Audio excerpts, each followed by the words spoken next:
great to have, we've got 3 or 4 in Rhode Island. No, we do, of these, experts in understanding, Ed Mazie and Len Ladaro and Gary, of guys you can go to and get a complex issue broken down. And, Gary's, of the 3, Gary's the one who's been in government, been the watchdog of government, and has done it on so many different levels. We had so many really constructive policy conversations because I think Gary is, and I know I am, one of these guys who gets really frustrated with setting strategy one tactic at a time, and hoping that we're going to get to something strategic. So to do it the other way, you actually have to be able to talk about the policies and the why, and be able to tell that story to citizens, and then line up the tactical programs and the resources to accomplish those policies or to change them if they're not working. And he's very, very thoughtful that way. So we talked about a number of issues last week, but in between your appearance on Monday came out some portion of the 38 Studios documents that Go Local has been pursuing. Is there any innovation lessons to be learned from A, 38 Studios, and B, how the state has addressed it? I mean, we're now, the company got funded functionally at the end of 2010 by Rhode Island taxpayers. It was gone by 2012. We're 5 years later, and have we learned anything? Have we fixed anything? As Gary said, we've given out more money, 2x roughly, with 38 Studios in the last 18 months, and I'm not so sure we built a lot of checks and balances into that process. And so just talk about government's involvement in private sector projects. How could government innovate better to involve transparency, accountability, confidence? And a big problem is, are people confident in the process? Well, I mean, obviously, what government should be doing, let's go back, let's build on our policy conversation. Sure. Government should be creating a vision. Our government leaders should be saying, here's the kind of state we want to be. And they should be kind of gauging how far can we reach so that it's realistic, so that we can accomplish it. But they should be really clear. Let's paint a picture of the kind of state we want. What kind of economy do we want? What are the choices that we want to make? What are the policies that will support that? And now let's line up the transactions, the programs, the resources. Government's role should be a catalyst. It should get the reaction started. Government doesn't create the jobs. I mean, they create some, but by and large, government creates the policies and the conditions that the folks in the private sector then take advantage of to build an economy, to create a job, to hire somebody new. And we need to be much better and clearer about what the policies are. And when you say the policies, I mean, you literally lay out the business sectors, the growth goals, we're going to be a design state. We're going to be not so much in a prescriptive, like I'm not one of these guys who says that you can say these are the specific companies we want. I think you have to say the nature of the companies we want. We want better jobs. We want jobs with career ladders. So we want knowledge jobs that can afford to pay those kinds of salaries. And then we want an education system that allows people to track to those jobs. So there are some industries that fire better on that than others. But I always said that the economic development strategy should be, first and foremost, let's make sure we make this an even better place to live, because that's our core asset. It's an incredible place to live. And we don't talk about that enough. In all the business rankings, it is the one area in which Rhode Island actually usually scores in the top about 15 So let's states. not screw that up. So let's make sure we're improving the quality of place. And why do I start with that? Because when we make economic choices, let's at least think about them through the lens of, does it make this an even better place to live? Or are we strip mining for coal and and kind of ruining the place? I'm being extreme here. But now let's talk about the levers that are more about the economy itself. Like we can talk about business climate and the dimensions of business climate with with a realistic view of what kind of business climate we can have here in the Northeast. So let me just, let me intersect right here. Yep. When economies take off, like Yep. really see some growth, is government ever the catalyst for it, or is it always a private sector? I think government has a really important role to play to set the vision, Yeah. to actually help enable the kind of business climate with being honest with our citizens. We're never going to be the best business climate in the world, right? We're in the Northeast. Right. It's more expensive to live here. Sure. We have less land. Well, I'll we tell you don't a have story. the same choices, right? When the Worcester Telegram went for sale, some folks reached out to us and said, you know, do you want to be involved, kind of thing, Yep. because you could innovate the newsroom. And I talked to a guy who brokers many of the newspaper sales Yep. down in New York, and he said, "Where's the newspaper?" The first two questions: "Where's the newspaper?" I said, "Worcester, Mass." He said, "Union?" I said, "Oh yeah, there's like 4 unions." Right. He said, "Run! Don't walk away from yeah. having anything to do with a transaction like that." Yeah. And that was his takeaway, which is you can't fix it. The cost of electricity, the cost of everything is so much higher than other portions of the country. There's no possible way you can fix something like that. I mean, you know me, I don't like to point fingers, so I don't think that it's that the unions are bad. I think the unions are doing their job. I think they're trying to advocate absolutely. for workers, right, and labor in the state. And I think that's an important role to play. I think it's on the rest of us that are not in the union to put that in perspective and say, Right. wait a minute, are we really developing the kind of labor pool that fits to a 21st century economy? Are we putting in place barriers to that? Right. And that's everything from education to workforce development. And these are all old systems that were designed for an industrial era that need to be transformed. But let's be really clear about what we mean by that and how we do it. So business climate usually includes land, labor, capital. Yeah. You add taxes and regulation to the stew, and how you play with those dials to get as favorable a business climate as you possibly can. But we're not going to win based on business climate. We need a better business climate than we have today. Yeah. Right? But that's not a winning strategy. That's kind of table stakes. Yeah. The winning strategy for Rhode Island, from my perspective, is making innovation and entrepreneurship central. Right? And so the way you do that is you improve the 11 colleges and universities. We should have more dollars flowing into this state, right, to come up with the new ideas, products, technologies, leveraging our university base. We should have startups, and we can come back and talk about the entrepreneurial ecosystem here. And then we should make this place a unique place for innovation at scale. Take our size and make it an advantage for every organization to be able to innovate, to be able to get better faster, and create supportive regulations, create supportive programs to encourage everybody in this state, individuals or organizations, to innovate. Because if we're more innovative, Right. we're going to be more competitive, we're going to be able to create better jobs, we're going to be able to create the kind of outcomes that we want here in the state. So let's talk about our colleges and universities. Listen, I go back to when Governor Dupree was governor, and I recently read the Brookings study that the governor had commissioned.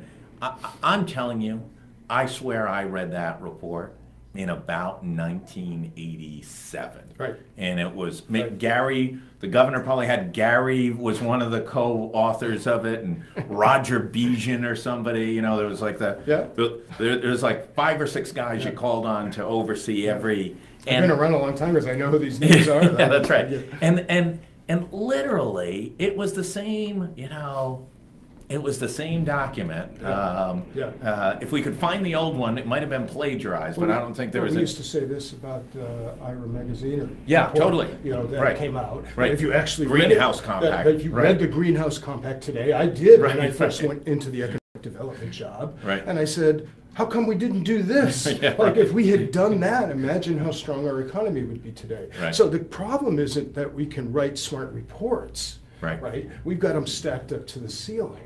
The problem is that we can't all get aligned and work collaboratively. But I want to go in a slightly different direction. Yep. The issue is, you know, we talk about our colleges and universities. Right. And listen, I attended 2 of them. in the state, University of Rhode Island Yeah. and Brown University. Yeah. I would not say either of these universities, as wonderful as they are in all their great strengths, they're not in entrepreneurial hotbeds. These are not schools that are riddled with startups, oozing out of startups like you'd see at a Penn Yep. and Wharton, at MIT and Harvard. So, Yep. you know, some of the places we're literally competing with Well, right they're this getting second. better. Yeah. Like, and let's not think of this just as are we inventing new technologies that then go gets venture capital and gets into Yeah, sure. here's the way I want to think about Yeah. this. You know who's driving it? The students, right? The universities are starting to move. All the ones you mentioned plus Yeah. the others. And why are they moving? Because the students are ahead of them. Students are entrepreneurial. Right. They want to have impact, whether it's social impact or impact, through a traditional company. They don't want to wait until they graduate. They want to start learning those skills while they're in college. Right. They want to be connected to the local community, like taking what they learn in a classroom and using it in the real world. So here's what's happening. You go back to Brown today, you go to URI, Sure. you go to Roger Williams, you go to any of the schools, CCRI, students are pushing for more entrepreneurial based education, right? Because they want to make a difference. So the schools are responding to that. Right. And you go into those campuses and these students are way out ahead of the administration, right? So this is good news for Rhode Island. This is good news for our country. Are we able to keep them? I mean, that's always been the, what's the, do we have a strategy to keep them? Well, everybody likes to talk about brain drain and lament the fact that we have incredibly smart students that come here and then they leave. You know how I look at that problem? Yeah. I'm a glass half full guy. We're fortunate we have those brains here Coming in the first here. place. Yeah. We have 11 colleges and universities. You go to some other communities that have like no colleges and universities. They have a whole different problem for their economy. Yeah. We actually have them here. Right. Now what we have to do is we have to engage them in the community to show them that there's a great place to live and work and they can have a career here. Right? We fix that, but we're going to be very blessed to have all these colleges and universities and all these students looking for opportunities, and we're going to keep a bigger share of them. The problem we need to fix is a stronger economy, more opportunities to be an entrepreneur, more opportunities to make a difference in the organizations here. Yeah. So if we innovate and we have a climate of innovation, guess what? More students are going to find ways to stay here. Or, like Mike, they'll go and they'll come back, right? Because they want to live here. It's a great place to live. Absolutely, 100%. We've got to create a more vibrant economy with more opportunities. Some that are traditional jobs. I'm going to go work for one of the larger companies. Yeah. And the climate where, you know what, if I want to start something, why not start something in the place that I want to live, right? Near my family, right? In an environment that's as beautiful and as great to live in as Rhode Island. It's a huge strategic advantage. I just want to tell you how bold a Rhode Islander I was on Saturday. Not once, but twice in the same day on a weekend day. Yeah. I drove from Providence to South County. Oh and my back. goodness! Did you check? Did you rotate the tires? Yeah, there was a number of things we had to do. Yes, absolutely. One of the funniest things that happened when I started the job in economic development and started traveling all around, it blew me away to learn about people who lived, down on Aquidneck Island that had never been to Providence. Oh, yeah. People in Providence that had never been there, and I'm like, are you kidding me? Yeah. Like one of the most beautiful, we're not moving around the state more than we already are. There was some bizarre. statistic Such a Rhode Island thing. 20 years ago that 40% of the people in Woonsocket had never been to Providence. Isn't that amazing? 40% of the people who live in Woonsocket had never been to Providence. I don't know if that's right. But that is an amazing statistic. We need to make Rhode Island a place where there's lots of attraction here, not just for tourists, but who we want to bring here, which we do, but for our own people to explore our own state. I think those campaigns are fantastic. Yeah. We should be. It's not that hard a state to get around. Yeah. Right. I mean, you travel to other states where but 100%. I mean, how many people have been to Weekapaug? Right. I mean, and been down there, and how many people? I'm sure the people in Weekapaug don't want me talking like this loudly. But folks who haven't been and explored all the different areas of Rhode Island, or even some of the sites like you go. I was at Slater Mill the other day, Yeah, which I love because it's where the Industrial Revolution started, and we need to be an innovator like that again. Right. But then I start asking people, when's the last time you were actually there and understood the history of our state? And people will look at me like, I went when I was in elementary school, 20 years ago. Well, go back now. You're like, take your kids there, like expose it to them. So in November, voters approved a bond issue for, I think, $45 million for the University of Rhode Island, of which $20 million is dedicated for an innovation center. Yes, and that's right. What do we do with $20 million? I mean, it sounds great, right? Like, what sounds better than $20 million for an innovation center? Yeah. But I do feel a little bit like Austin Powers, $1 billion, $1 million. What does that get us, and what do we do with it? And how trusting are Rhode Islanders? We've been very generous with bond. 100%. Not so much with operating funds. No. But when it comes to the bonds and capitalizing, and particularly around URI, I think the taxpayers have been very supportive. Yeah. So imagine this: we can't tell you what the innovation center is going to be. And we're going to where it's going to be. But we want you to approve this money Right. in advance so that we can then get people to come in and bid, and then hopefully leverage the state's money with other money. Sure. And we as taxpayers said, okay. Yeah. So we basically don't know what that is yet. We know URI is going to be central to it. I love it because it's got the buzzword innovation. See, I would have thought you would have voted against it. Clear competition. Oh, I had to vote for it because they used the word innovation, so they knew right how to get to me. But I have questions about it. Yeah. I have questions about. Talk to me about the role URI is playing in it. Right. Who's making these decisions? Is it Commerce RI? Is it URI? Are we on the same page? I love the idea of strengthening our public university, so I'm glad URI is there. Yeah. I don't even mind the idea that it's a competitive bid to see if they can leverage private sector dollars to it, but the devil will be in the details of the proposals. Well, and also the other element is we're not bad at building things. Yep. We're not always great at providing funding for what the programming is going to be in the ongoing, what's going to be the maintenance budget, what's going to keep this thing going. We're good at the catalytic activity, but we don't anticipate what it takes to operate it. Right. And we wave our hands through what does it take to sustain it. Yeah. We get the money to build a new bridge. Yeah. But we don't really have a model in place to fix them and maintain them. And so then we'll get to that later. And we wake up and we say, how come the bridges are right. hello? Like, how about when we actually start something, we think about what that business model looks like and how to sustain it on the front end, instead of just getting the funds to do the front end without thinking about how we sustain it going forward. So, where should it be? What should it do in your mind? Well, I'm open to. Are you going to bid? Looking at. Pardon? Are you guys going to bid? We're not going to bid, but we're going to be in the peanut gallery watching it. Why won't you bid?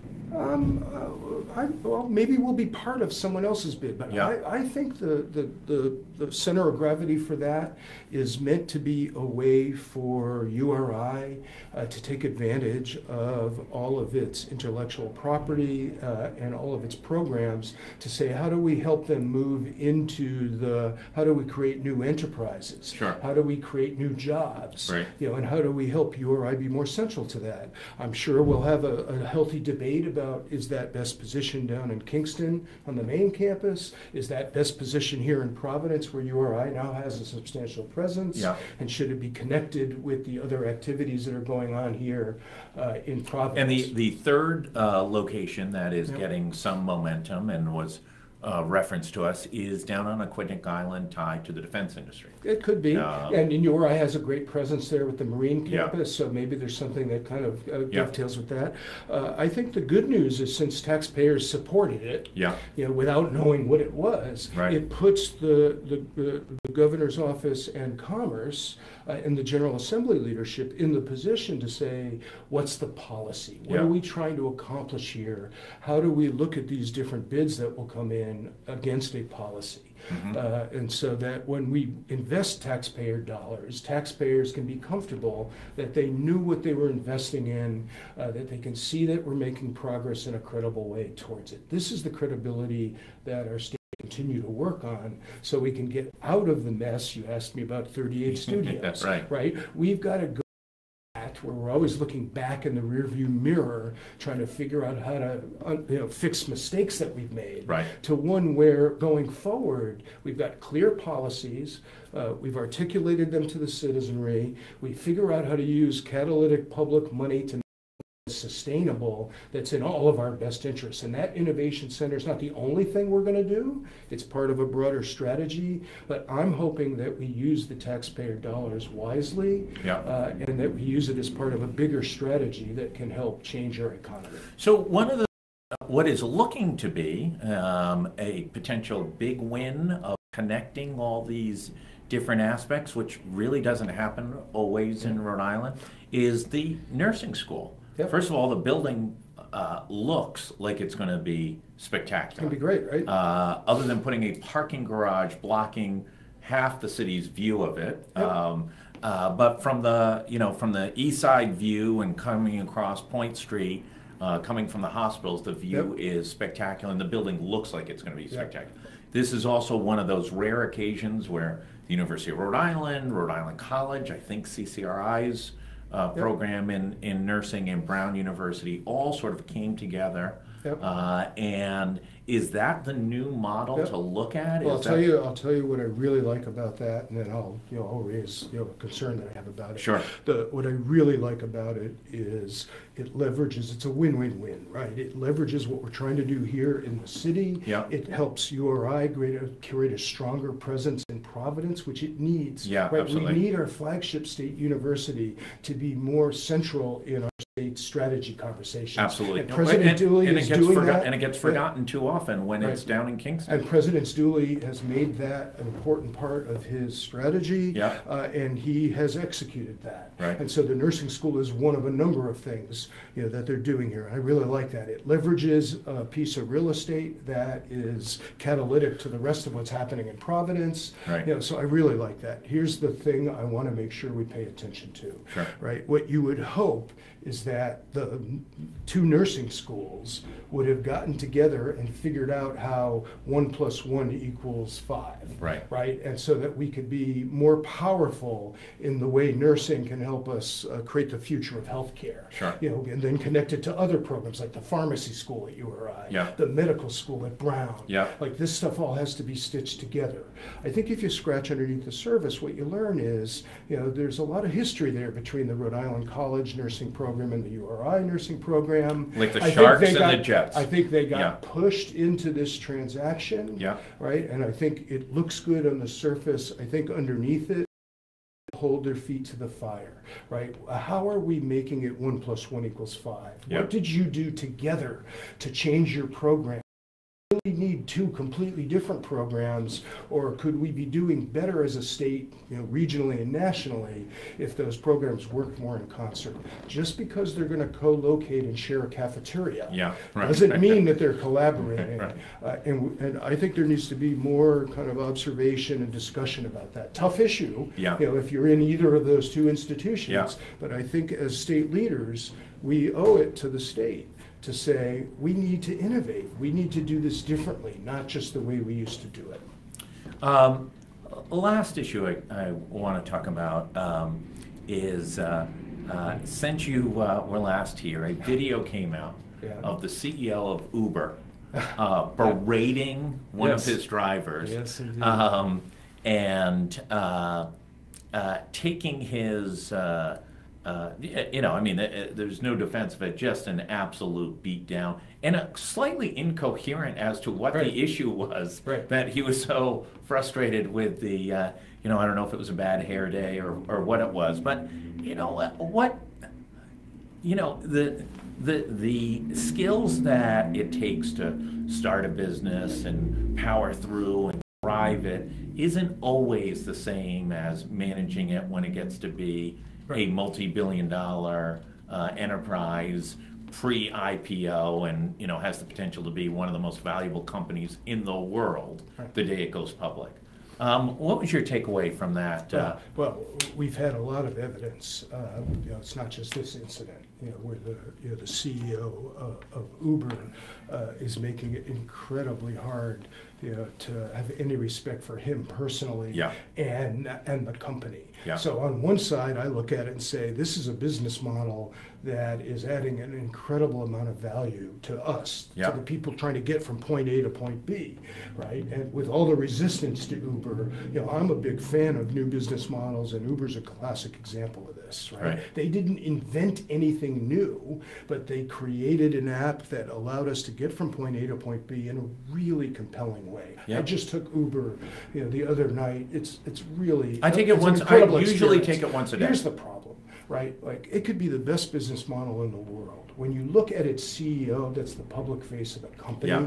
and you see that video, and you see some other things that he and the company have done, right, to get to the point that they're in, you lose respect for them, and you start dropping off at the margin if there are alternatives. So people start signing up for Lyft because they don't like the CEO of Uber and what he stands for. He ultimately, right, will either change his ways, or it's going to affect the market cap, the ability of them to continue to scale.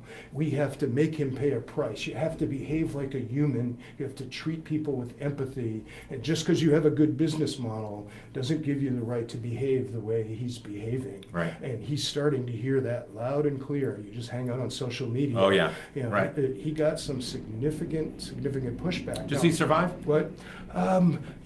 It's an incredible business model. Have you invited him to speak at the summit? I would have him, because I don't shy away from, but Yeah. I put him on the hot seat. Yeah. If he came to my summit, I wouldn't allow him to just talk about how great Uber is. I Right. would go right for these issues that you're asking me Yeah. about. I think it's much harder to survive today like that. Yeah. And I think he's going to find people aren't going to come to work for him. Last week, I think we talked about the Yeah, employee, the woman that who, had written the engineer. blog post. This week it's the video. Yeah. What's it going to be next week? Well, think they'll listen, start I losing think it customers. was a year or two ago was the one where a 5-year-old girl was killed in San Francisco. I believe it was in San Francisco by an Uber driver. Yeah. And his response was, not our fault, they're an independent contractor. I don't know if that's the right response. No, when but I you, find- when you, yeah. and you add that, like, that's Right. not the right way to answer that question, Right. And then you add all these other things, and you say, well, wait a minute, what's going on here? Right. Contrast that with, Elon Musk, and driverless cars. Yeah. Controversial, innovative. Right. Will we move to models with driverless cars? Like right now, a lot of people are betting, pretty heavily on that. Yeah. Are there going to be accidents with driverless cars? Yeah, probably as Yeah. much. Not so much because of the software, more because of people that are sitting in the cars. But when that happens, how Elon Musk talks about it, Yeah, right? right. There's gotta be is human different touch. than the way the CEO of Uber talks about what's going on Yeah. here, right? I have to believe that ultimately he will either, get better, or he will get forced out. Now, he'll be a very wealthy person, if he Anyway, does, by the right? way, any way he goes, Yeah. he will do just fine. Yeah, but I don't think it's sustainable, and I think Yeah. it's harder today because with social media, right, it's not hard to whip up the masses, to say, why take an Uber car? I when you lied can a take minute Lyft ago. car? I lied a minute ago. I said this was the last issue. Let me just raise one other. We saw a couple of years ago 2 successive IPOs. You saw Facebook, which was a profitable company Yeah. when it went IPO, and Right. has just blown it out since then. Right. And on the converse, you saw Twitter, which was a non-revenue positive company, go public, and now is burning cash at a tremendous rate. That's right. Has had a lot of turnovers. And then this past week, you saw Snap go. And the Snap one's a little different in that the reports are that a lot of millennials, for the first time ever, went into the market and bought. I saw that. Yeah, and my little old school part of me is you got to make money. I mean, these things you can't run them forever on investor dollars, no matter Right. what you want to do. And if you don't have the business fundamentals, just having more money to be able to burn doesn't always turn the ship around. It comes back to what's the business model. So compare and contrast Twitter, Right. And what happened with Snapchat. And Right. of course, I'm the one who's on Twitter, and I've never been on Snapchat. Yeah. So you got to bet against the one I'm on and go with go with the one the millennials are on. But the point here is, you look at Snapchat. They lost $500 million last year. Yeah. There isn't profitability anywhere in sight in their projections. No. But yet the market bid it up. It's like it's like selling tulips, you know, and Yeah. having, you know, like kind of the price keep going up and up and up, and then who's the latest fool that bought it at what price that, you know, when it starts to come back the other Yeah. way. Or if you could predict the future, you know, are they the next Facebook, you know, where everybody gets wealthy? I can't predict the future. I know that ultimately, if they don't have a sustainable business model, Yeah. they have the problem that Twitter has now. Right. Right. It creates a lot of value, but they haven't been able to monetize it. Yeah. And if all the value is based on advertising and a surveillance economy that says I have to get better and better at knowing you and using the data you give me in order to sell it to advertisers, Well, I think- in the end, how big is that advertising market going to be, and who's going to get that share? So the difference on Facebook, from Yep. our experience as a company, because we buy a lot of Facebook ads. Right. We buy them both for our advertisers and we market Yep. heavily, is that there's a real ROI. I mean, at the end of the day, Right. I can see what took place and there was value to it. We've dipped our toes into Twitter and we can't get an ROI Right. What about Snapchat? at all. We have not advertised on Snapchat. Right. So the business model And their for cost, Snapchat- and by the way, they have a double-edged sword. They've got two barriers to get me to switch over. First of all, I have nothing broken with Facebook.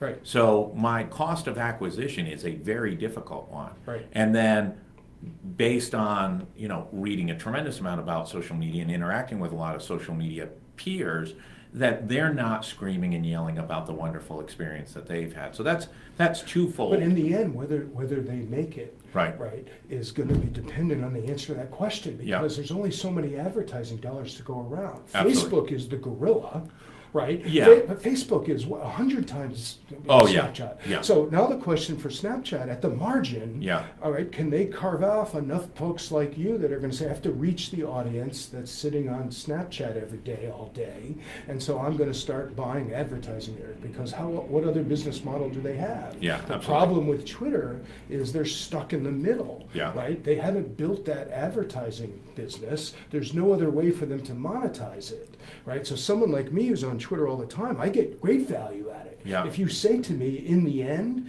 would I pay a small amount? I probably would, but Right. they never asked me to, right? Because I'm going to call them and see if I can get a fee for letting them know well, that. they should have been experimenting with lots of different business models. Yeah, Instead, they kept riding the curve, Yeah. and now they got crushed in that. They can't Yeah. sell it, and Snapchat is on the other end of that. They're the hot, dance in town right now. We'll see whether they can create a sustainable business model. We'll see whether the people who bought in at IPO pricing actually ends up making money or not. We'll see. So we have gone over. I'm sorry. No. But you know, Tony, who is a very Yeah. significant man, Yeah. will be all over us for going For going over? For going Well, how over. does he signal you? Is there like smoke signals and stuff? No, he roughs me up afterwards if we go over. Saul, thank you so much. You're welcome. As always, a great